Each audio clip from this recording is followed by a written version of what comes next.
Mount, what would he bring to Manchester United?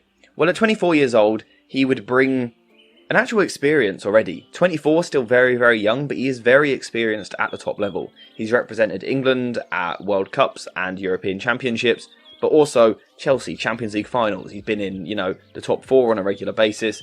So he's a really experienced player.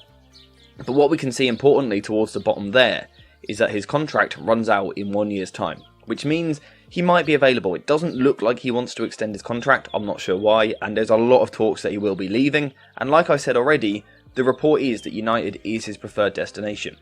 And if he was to join, where would he play? Well, I think we would see him play as an advanced 8.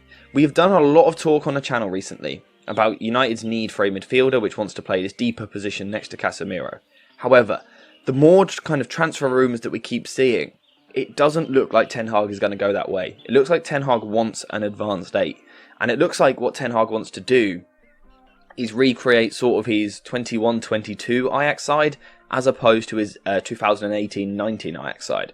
I will do another video kind of breaking down what that means more in depth, but this is a rough idea. This is where I think Mason Mount would be playing, and this is certainly a role that would suit him. He is kind of that modern 8, which is very creative but also very hard-working, rather than perhaps 10 years ago we had those 10s which were a little bit lazy and the focus was on creativity. Mount is kind of that modern Kevin De Bruyne sort of role, Odegaard sort of role. That's the area which Mount wants to play. So this system would suit him well if he had the right players behind him. Now, like I said, we'll focus more on how that system behind him works in another video because it is quite interesting. To focus on kind of how Mason Mount fits this role, I think what he brings is a real technical ability. He is very good with the ball at his feet. He is not a player like Fred, McTominay, even Sabitzer at times, who the first touch lets them down. Mason Mount is a very fundamentally sound player. There's a reason he was rated by Thomas Tuchel, Graham Potter, Ten Hag, Jurgen Klopp, Pep Guardiola. These are all managers which have kind of vocally admitted that they like Mason Mount as a player. So that straight away is a real credit. Now, if he was to play this role, he isn't the sort of player which wants to drop into these areas on a regular basis. He would do it occasionally, as any footballer would. There would be situations where he drops deeper. However, I think we would see him having quite a high starting position and operating in the holes, doing a very similar job to Bruno Fernandes on the other side of the pitch. Now, from this position, Mason Mount brings a real versatility. There would be spells in games where him and Fernandes could swap. There would even be spells where him and Antony could swap, because he is capable of playing pretty much any position in the attack. And that is something which he has actually benefited from at Chelsea. Chelsea have had a lot of different managers over the past few years, which means that Mason Mount has had a few different roles. So he is now very accustomed in set systems to move into different areas of the pitch. So even Marcus Rashford, that is another position he could swap with, kind of overlapping down the left-hand side, allowing Rashford to come inside with the ball. That is something which would work well. And I think that's actually something else which we need to touch on quickly.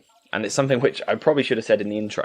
Mason Mount this season has not been very good, but no one at Chelsea has. I think when we're talking about Mount and trying to assess how good he is, it's important that we allow him an off year and look at his peak years, look at his prime football that he's played, because he is a very good player, and he's actually become quite underrated.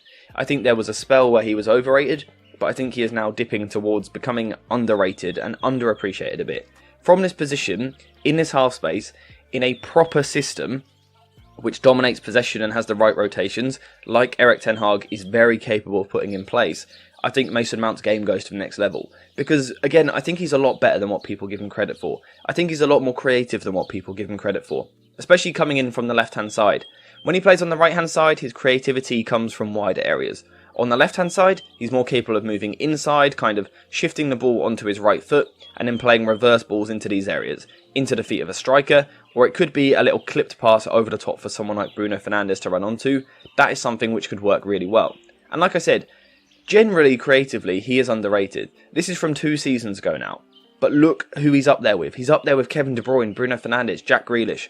Players which are seen as some of the most creative outlets in the Premier League. Mason Mount is criminally underrated from a creative point of view. He is very, very good. This is a Chelsea team which has been a bit jumbled, but under Thomas Tuchel, when he was a main feature in the team, he created a lot of chances.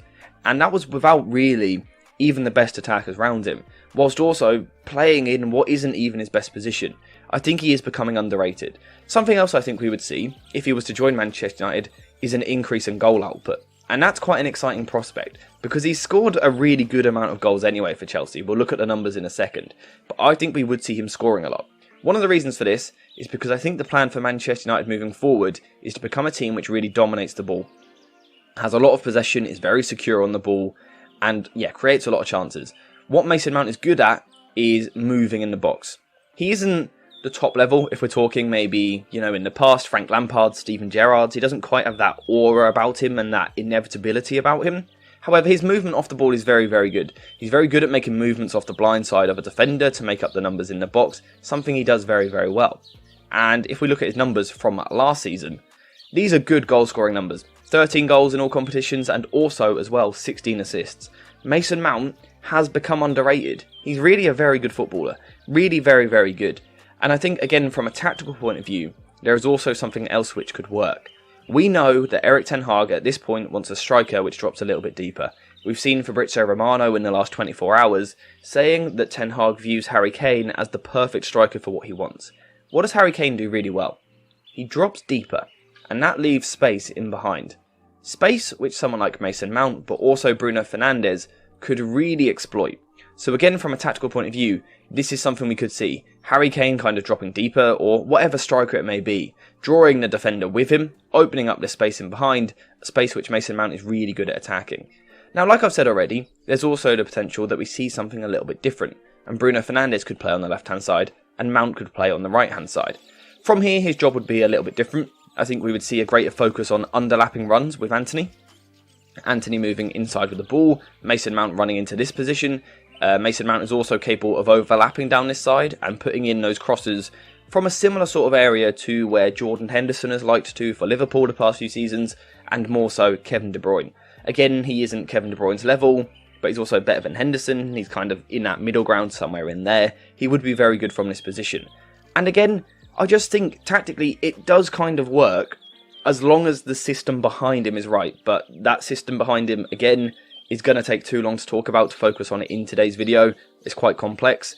But if the setup is right behind Mason Mount, I do see why Ten Hag would want him.